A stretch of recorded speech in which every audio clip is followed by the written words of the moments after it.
여러분 안녕하십니까. 드디어 여러분 대하 전쟁사 베트남전 시리즈를 시작하게 되었습니다. 그동안 기다려주신 회원 및 시청자 여러분들께 깊은 감사를 드립니다. 사실 베트남전은요, 제가 예전부터 개인적으로 한번 도전하고 싶었던 전쟁이에요. 근데 여기에 대해서 너무나 많은 서적 책들도 나와 있고 다큐멘터리가 이미 많아서, 그러니까 이런저런 거 가지고 한번 우리 누구나 다 아시지만 그냥 내 방법대로 한번 해볼까? 그냥 생각을 했었는데, 제가 이렇게 기획을 할 때까지만 해도 그냥 어느 정도 자신은 좀 있었어요.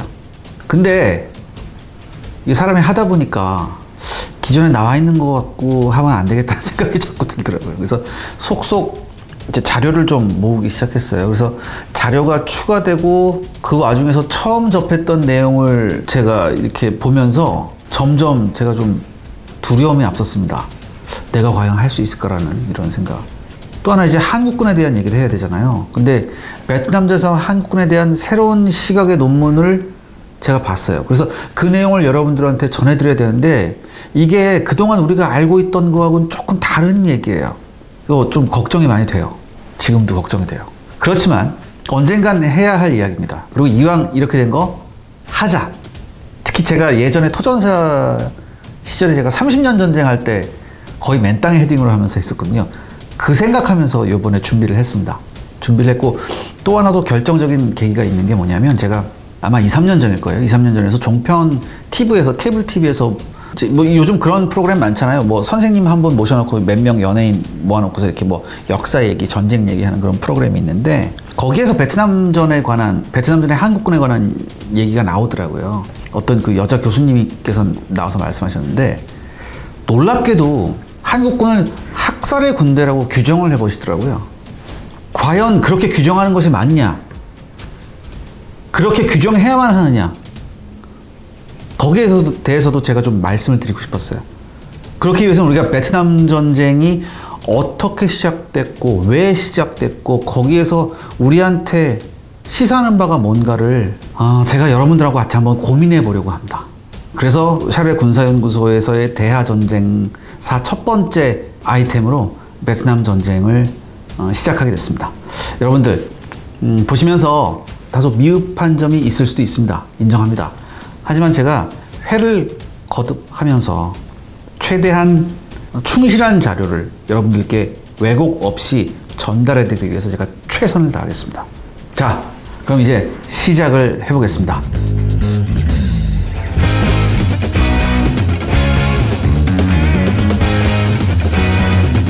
일단 베트남 전쟁을 얘기하려면 베트남 역사를 좀 알아야 되겠죠. 제가 역사학자가 아니라서 역사에 대해서 얘기하는 게 좀 어떻게 보면 좀 송구스럽긴 한데, 그래도 간단하게만 아마 제가 좀 말씀을 드릴까 합니다. 베트남 역사는요, 우리나라가 마찬가지예요. 오래전부터 외세 침략으로 얼룩져 있습니다. 그러니까 삼국지에서도 나오잖아요. 그 맹획 나오잖아요. 뭐 바나나 술 먹고 자빠져가지고 7종 7금이라고 하죠. 제갈량한테 7번 잡혔다고.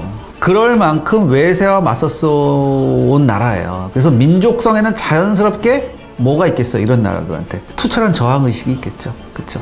다시 말해서 2000년 베트남 역사에서 베트남은 대부분의 봉건주의 중국에 대항해서 싸우는 항쟁의 역사를 가지고 있어요. 그러니까 여러분 생각해 보십시오. 이 끝없는 전쟁, 그 다음에 폭동, 그다음에 그에 따른 빈곤 속에서 항상 게릴라전을 치러했던 나라예요. 왜냐하면 막강한 중원의 군대하고 싸울 수가 없었거든. 그래서 2000년 전부터 중국과 싸울 때 이들은 항상 이런 식으로 게릴라전을 했었어야 돼요. 히트앤런 방식에. 근데 그러면서도 항상 승리해 왔거든요. 나라를 지켜왔거든요. 그래서 베트남 사람들한테는 어떻게 보면 대단히 강한 자존심이 있다고 볼 수도 있죠. 그런데 근세가 되면서 모든 게 바뀝니다. 이른바 이제 19세기 제국주의 시대에 접어들면서 사실상 아시아 전역이 이제 유럽 열강들한테 아주 조각조각 나눠지잖아요. 그 중에서도 인도 차이나라고 해서 베트남은 프랑스가 지배를 하게 됩니다. 여기 지도 보시면 알겠지만 1958년 프랑스는요, 인도 차이나 전역을 장악합니다. 그러니까 인도 차이나라고 하면 베트남뿐만 아니라 라오스, 캄보디아까지 포함되어 있죠. 특히 이제 이 베트남에서는 프랑스가 괴뢰 황제를 세워서 통치를 해요. 그리고 관리들은 무조건 불어를 쓰게 만듭니다. 그리고 문자도 이제 알파벳을 쓰게 했죠. 이때부터. 뭐 식민지를 가장 악랄하게 경영했던 나라 어디냐라고 하면 뭐 벨기에도 있고 뭐 많아요. 근데 거기서 빠지지 않는 게 프랑스예요. 프랑스는 정말 잔혹한 지배를 정말 많이 했었어요. 아무튼 이렇게 되니까 20세기가 시작될 무렵부터 이 식민지에서 벗어나려는 독립운동이 당연히 이제 있어 왔죠. 근데 이 20세기 초 당시에 이제 제국주의 열강에 맞서서 투쟁하던 거의 모든 나라의 저항 세력 내부에는 이제 이른바 좌익하고 우익이 있었어요. 좌익, 우익. 그러니까 어느 나라도 거의 예외가 없어요. 근데 대체로 좌익이 조금 더 조직적이고 완강한 저항을 보여왔던 것도 사실이에요. 베트남도 예외는 아니었죠. 근데 아무튼 이런 거에 대해서 프랑스는 아주 철권 통치를 합니다. 단두대, 그러니까 프랑스가 원래 단두대 했었잖아요. 프랑스 혁명 때부터. 그래서 단두대를 활용한 철권 통치를 프랑스가 했어요. 참고로 프랑스는 1977년까지 사형의 단두대를 사용했습니다. 아무튼 프랑스는요, 여러분들 자원과 자유를 베트남인들로부터 박탈했습니다. 그러니까 더욱더 가면 갈수록 베트남 사람들의 저항의식이 높아졌겠죠. 근데 이러던 와중에 이제 1차 대전이 끝난 직후 1919년 봄이 됐습니다. 1919년! 그 다음에 미국 위드로 윌슨 대통령 하면 우리가 교과서에서 많이 배웠죠. 민족 자결주의라고 스스로 이제 결정권을 가져야 된다. 그러니까 이런 위드로 윌슨이 말하는 이 민족 자결주의가 이런 열풍이 불죠. 덕분에 뭐 우리나라 3.1 운동도 영향을 받고 했잖아요. 근데 1919년 봄에 이 민족 자결주의에 대해서 얘기했던 위드로 윌슨 대통령이 프랑스를 방문했었어요. 이때 29살의 젊은 호지민이라는 청년이 편지를 가지고 윌슨을 찾아옵니다. 그 편지의 내용은요, 독립에 대한 탄원서였어요. 그래서 이거를 윌슨이 묵고 있는 호텔까지 와서 윌슨 비서한테 줬어요, 이 사람. 근데 비서가 전달하지는 않았다고 하더라고요. 베트남전을 얘기하려면 이 호지민이라는 사람을 얘기 안 할 수 없어요. 이 사람이 1890년 출생이에요. 본명이 호지민이 아니에요. 응우엔 타탄이에요, 본명이. 그래서 10대 시절부터 반정부 활동을 하다가 학교에서 퇴학당해요. 그래서 1911년에 베트남을 떠납니다. 그래서 장장 30년의 망명 생활을 해요. 어디서 했냐? 미국으로 가요. 뉴욕, 보스턴에 있었고, 그 다음에 영국으로 가서 런던도 방문했었어요. 그리고 1919년에 다시 프랑스로 돌아와서 이 사람이 어디에 들어가냐? 프랑스 사회당에 들어가요. 프랑스 사회당에 들어가면서 공산주의 사상에 빠지죠, 호치민이. 그 다음에 1920년에 프랑스 공산당이 창립이 되거든요. 근데 이 프랑스 공산당이 창립됐을 때 공동 창립자 중에 한 명이 이 호치민이었습니다. 그리고 호치민은 1922년에 모스크바에서 열린 코민테른의 프랑스 대표로 참석해요. 이 코민테른이 뭐냐면은 한마디로 공산주의 정당의 국제적 조직체인데 뭐 공산당 축제 비슷한 거예요. 이런 청년 조직이에요, 한마디로. 그러니까 프랑스 대표로 참석을 했었고 모스크바에서 2년 남짓 여기서 머무릅니다, 호치민이. 그러면서 레닌하고 직접 만나기도 했다고 하더라고요. 그 다음에 호치민은요, 중국을 거쳐서 다시 베트남으로 돌아옵니다. 그래서 베트남에서 공산당 조직을 만들죠. 그런데 이런 와중에 태평양 전쟁이 발발합니다. 그러니까 한마디로 2차 대전하고 태평양 전쟁이 발발하면서 프랑스가 이미 일찌감치 독일한테 깨져가지고 두 손을 들어버렸잖아요. 그러니까 프랑스의 식민지였던 이 인도 차이나가 임자 없는 땅이 돼버려요. 사실 임자 없는 건 아니지, 베트남 사람들 건데. 그러니까 식민 지배를 하던 프랑스가 나가 떨어지니까 태평양 전쟁을 일으키면서 여기 누가 들어오냐? 일본군이 들어와요. 근데 일본군은 태평양 전쟁을 뭐라고 합니까? 대동아 전쟁이라고 하죠, 얘네들은. 대동아 전쟁. 근데 얘네들이 이 대동아 전쟁에서 내건 슬로건이 뭐냐? 아시아를 백인들로부터 해방한다는 거예요. 그렇기 때문에 일본군이 베트남에 들어왔을 때 처음에는 베트남 사람들이요, 일본군을 해방군으로 맞아들여요. 프랑스를 몰아내는 해방군이다. 열렬히 환영해요. 열렬히 환영했는데 일본의 본색이 드러나는 데는 긴 시간이 필요하지 않았죠. 이게 훨씬 더 악랄한 압제자였거든요. 특히요, 일본이 여러분들 베트남에서 쌀 수탈이 엄청나게 심했어요. 그러니까 일본은 아시아에서 점령했던 모든 국가에서 엄청난 양의 쌀을 수탈해 갑니다. 자국의 물가 안정을 위해서. 아무튼 종전 때까지 베트남에서는요, 일본의 쌀 수탈에 의해서 대기근이 발생해요. 그래서 무려 150만이 넘는 아사자가 발생합니다. 이거 말도 안 되는 거죠, 사실. 이렇게 되니까 여러분 어떻게 되겠습니까? 호치민을 비롯한 베트남 사람들은 일본을 또 다른 외부 침략자로 생각합니다. 근데 일본군을 상대하기에 버거웠으니까 호치민은 다시 중국으로 망명해요. 왜? 중국이 그때가 일본하고 계속 싸우고 있었잖아, 중일전쟁 때부터. 그리고 1941년에 호지민이 다시 은밀하게 베트남으로 돌아옵니다. 그래서 뭘 조직하느냐? 영어로는 Vietnam Independence League, 베트남 독립리그라고 해서 베트민이라고 준말로 하거든요. 베트민을 조직합니다. 그러니까 이렇게 되니까 많은 베트남 사람들이 베트민에 속속 들어옵니다. 근데 이 베트남 사람들이 이 베트민에 들어올 때 이게 공산주의 조직인지는 몰랐어요, 처음에. 전혀 모르는 상태에서 독립을 위해 싸운다고 해서 들어왔어요. 그리고 이 무렵에 한때 프랑스 역사 교사였던 보응엔지압을 호지민이 불러들입니다. 아주 중요한 인물이죠. 사실 보구엔지압은 거의 모태 공산주의자예요, 사실. 이 보구엔지압도 중국으로 망명했었거든요. 마찬가지로 이제 독립운동하다가 그 중국으로 망명하는 동안에 이 보구엔지압 가족들이 연좌제로 감옥에 한꺼번에 투옥이 돼요. 근데 여기서 어떻게 한 줄 알아요? 부인은 맞아 죽어요. 부인은 맞아 죽고 처제가 있었거든요. 처제는 단두대형으로 죽어요. 그러니까 이 보구엔지압 입장에서는 어떻게 해요? 프랑스라고 하면 이가 바득바득 깔리는 거죠. 불공대천의 원수가 되는 거죠. 근데 보구엔지압이 프랑스 역사 교수라고 했잖아요. 그러니까 프랑스 역사뿐만 아니라 중국 역사에도 정통했었어요, 이 사람이. 그래서 프랑스 역사 중에서도 나폴레옹 전쟁사, 그 다음에 손자병법에 아주 정통했다고 해요. 그러면서 이 사람이 뭘 깨우치느냐? 게릴라 전술에 대해서 깨우칩니다. 이 사람이 항상 했던 말이 있죠. 우리 군대는 어디에나 있고 또한 어디에도 없다. 한마디로 약자가 강자와 싸우는 법을 우리는 알아야 된다. 이런 말을 썼습니다. 그게 뭐다? 게릴라전이었죠. 그리고 베트남이라는 나라 자체가, 인도차이나라는 나라 자체가 정글이 워낙 많기 때문에 숲이 많고 이 게릴라전을 하기에는 안성맞춤이었습니다. 아무튼 이 보구엔지압은 중국 망명 시기에 호지민을 알게 돼요. 그리고 이 보구엔지압은 대단히 과격한 무장투쟁을 신봉하게 됩니다. 이런 와중에 호지민이 아까 말씀드렸듯이 베트민을 조직했고 그러면서 호지민이 보구엔지압을 불러들인 거예요. 근데 보구엔지압은요, 공산주의자였음에도 불구하고 태평양 전쟁 당시에 장제스 지배하의 윈난성에서 자리 잡고 있던 윈난 군사학교를 다녔어요. 여기서 누구한테 교육을 받냐? 미군한테 군사훈련을 받았어요. 야, 역사의 아이러니죠, 이게 정말.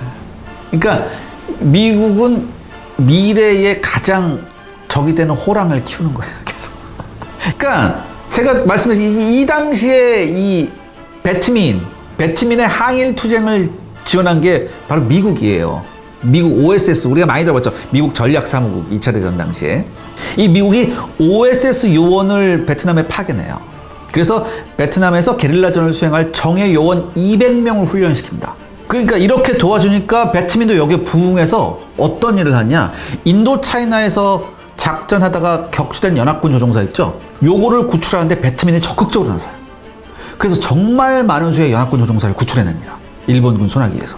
그러니까 한마디로 태평양 전쟁에서 미국은 OSS를 통해서 호지민을 지원한 겁니다. 그러니까 1945년까지만 해도요, 호지민은 자기네가 일본을 몰아내고 독립하면은 미국이 자기네 독립을 승인할 거로 생각을 했어요.